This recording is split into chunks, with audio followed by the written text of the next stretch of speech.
Heated Rivalry is undoubtedly one of the biggest surprises in modern media. While I didn't watch the show during its original run, nor have I read the books, I simply couldn't ignore the massive fanfare that the show left in its wake, with people still talking about the show even months after its original run. But a very interesting thing that I've noticed about the fans of the show is that it's not just gay men who absolutely adore it, but women as well. In fact, women primarily. And this video was made to explore why this low-budget 6-episode series that fans affectionately refer to as the gay hockey show has such a huge, dedicated female following. And of course, I will have to talk about spoilers, so consider this a warning if you're interested at all in the series or the books that it's based on. And I want to start this discussion by saying that this show is good not because it's inclusive, but because it's a good show on its own. Heated Rivalry is queer media, but I also reject the idea that a piece of media can be good or bad solely because it has or lacks queer representation. Because quite honestly, there's a lot of queer media that's just flat out lame or at the very least divisive.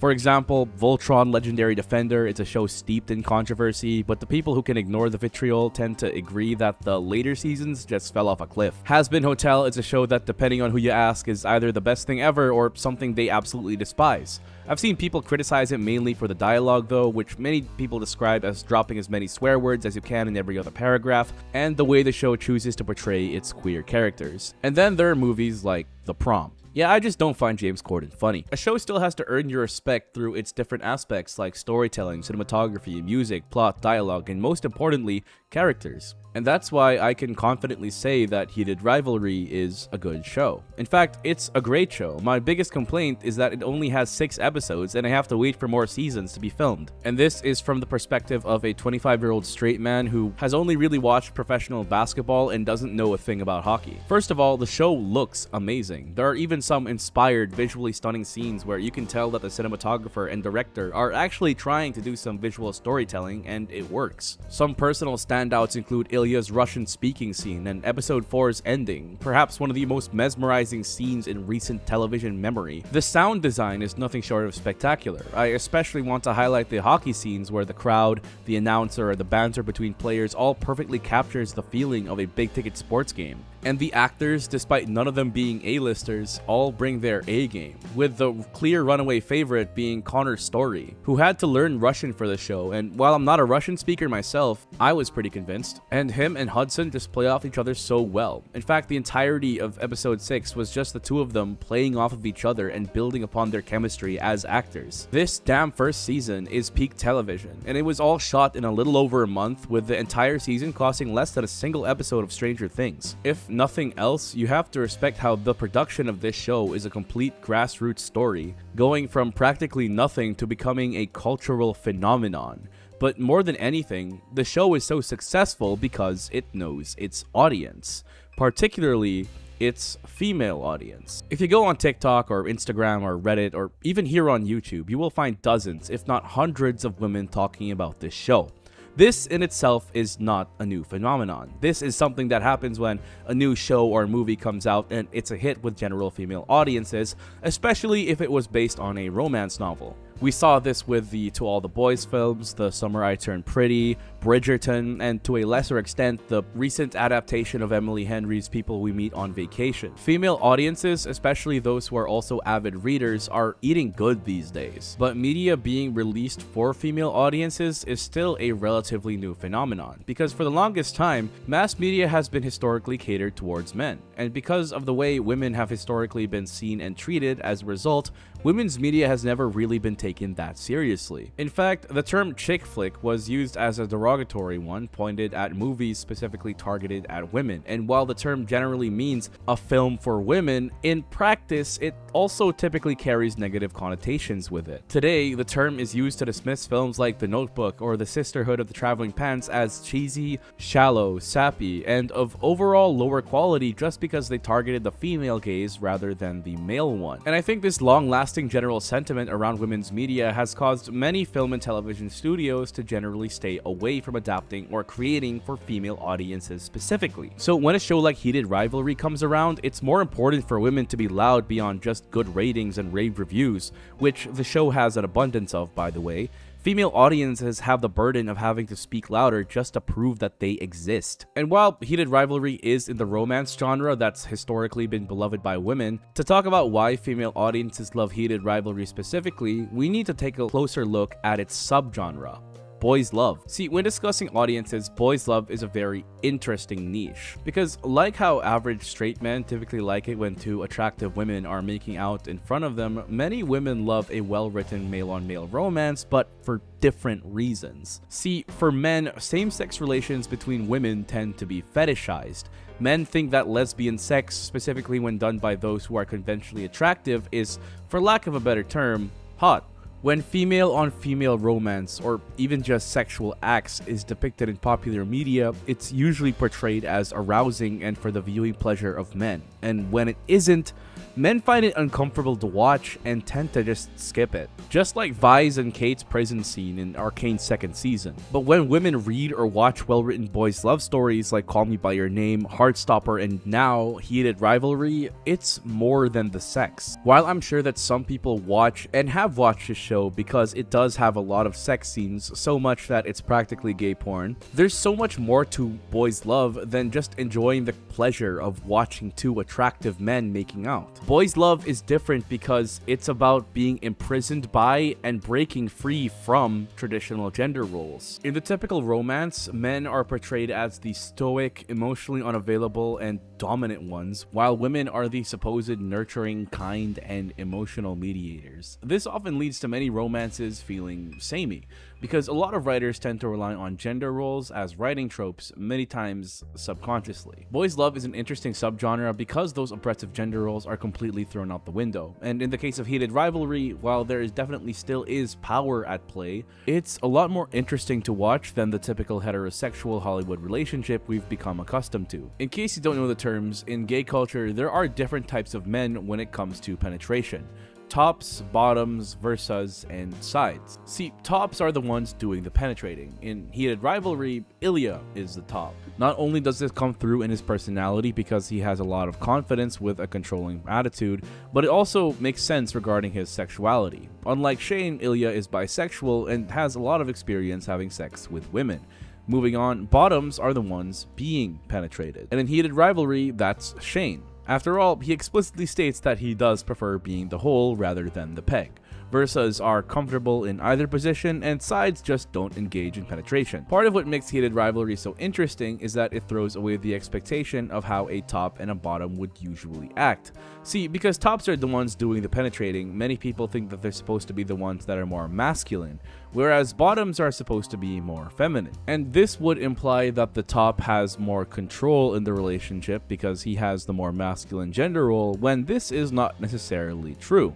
Because in Shane and Ilya's relationship, there's a constant struggle for power and control. From the moment they play their first match together, Shane and Ilya were poised to be competitive rivals for the rest of their careers.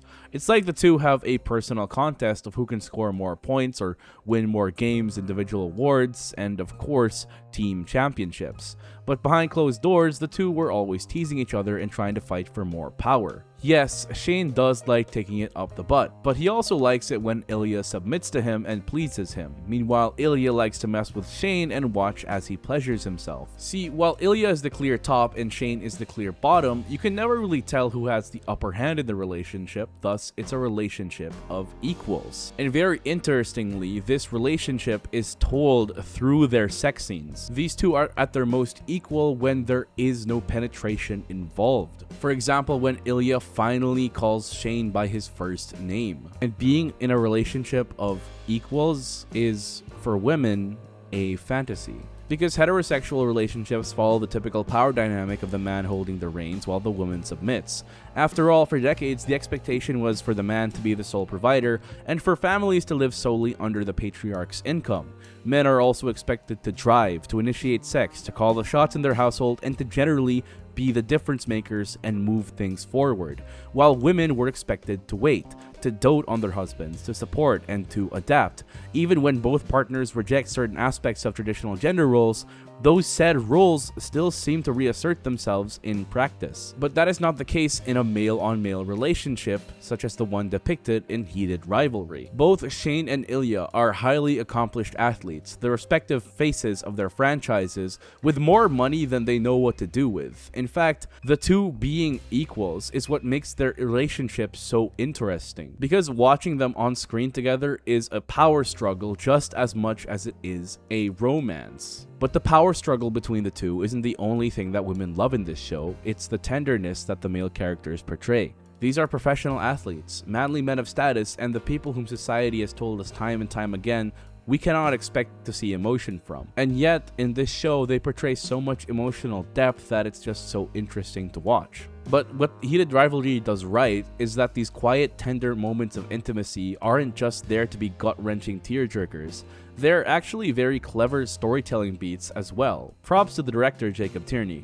Some examples include the storytelling element around ginger ale. See, Shane's favorite drink seems to be ginger ale, but it seems that he cannot get a sip of it to save his life, particularly in episode 4. He orders it with his parents, but the restaurant appears to be out of it. He initially asks for it at the bar, but the bartender kind of judges him for it, so he asks for a beer instead. It's something so simple, but it's ultimately a matter of not being able to get what he really wants, either because it's unavailable to him or because he's afraid how people would judge him for it. In the entire 4th episode, there's only one place that he was able to get ginger ale, and that's Ilya's house when he goes to visit, showing how Ilya actually listens to Shane, but more importantly how he's the only person who can truly give him what he wants. Then there's episode 5, when Shane and Ilya are teammates for the East All-Stars. Interestingly, early on in the episode, Ilya does point out to Shane that they don't have ginger ale at the bar, but more interestingly, it's the first time that these two are playing as teammates rather than opponents. And because of this, they quite literally start seeing each other in a different light. Shane learns so much about Ilya during this sequence, that he's good with kids, that he's bisexual instead of being gay, and finally, that he's terrified of going home. In that same episode, there's a beautiful sequence where Ilya does not know how to express his feelings in English to Shane. Then Shane asks him to just share his feelings in Russian, even if Shane may not fully understand him, and Ilya's actor just delivers this monologue so beautifully. But as Ilya is about to declare his feelings to Shane, he pauses as a police car siren lights up in the background. And this symbolizes what's truly stopping them from sharing their love together: his motherland sentiment towards homosexuality and his own families. And as a side note, classical music starts playing the minute Ilya starts speaking in his native tongue, because in the book, apparently Shane likens Ilya speaking Russian to classical music. The emotional tenderness in these scenes alone is beautiful, but it's the way that the director uses these dialogue dumps and turns them into storytelling moments that truly elevate this show. And I think one more aspect that I want to talk about is something that absolutely drives women nuts: yearning. Women love it when the man they desire yearns for them. And I think a big part of this is that, historically speaking, a woman's value has always been related to her desirability. Across many cultures, from Regency Europe to ancient China, the value of a woman has always been in her ability to attract powerful men. And we kind of see remnants of this reality today. That's why there's a lot of pressure on women to be attractive. Thus, hobbies that aren't necessarily meant to be for women, like makeup and fashion, inherently tailor themselves towards women. And when you think about it, a lot of modern romances are about the woman being chosen. I think The Summer I Turned Pretty is a pretty good example of this. The show's strongest emotional highs are when Belly is chosen. For example, by Conrad at the ball in season 1, or by Jeremiah when he kisses her in the pool, or when Conrad chooses to confess his love, and even when he chases her all the way to Paris. This illustrates the female fantasy of desirability. On the opposite end, women also fear losing desirability and being chosen by someone who is not ideal. The first season of Bridgerton is a pretty good example of this, as much of the conflict in the first 2 episodes surrounds Daphne's lack of suitors besides Nigel Burbrook. But Boys Love gives women an alternate perspective. Instead of being the one doting on someone else and waiting to be chosen, the genre offers female audience members and readers the point of view of being being the one making the choice. And Heated Rivalry does a very good job of portraying this aspect of boys' love. For example, Kip and Scott's relationship is a lot more of the traditional waiting to be chosen dynamic. Kip absolutely yearns for Scott and gets giddy at just the thought that he might be into him. Then they get together, they're happy for a time, and then they realize that the relationship isn't all sunshine and rainbows. Kip doesn't enjoy being kept a secret, and Scott hates having to stay in the closet because he can't risk his career. But Kip practices his agency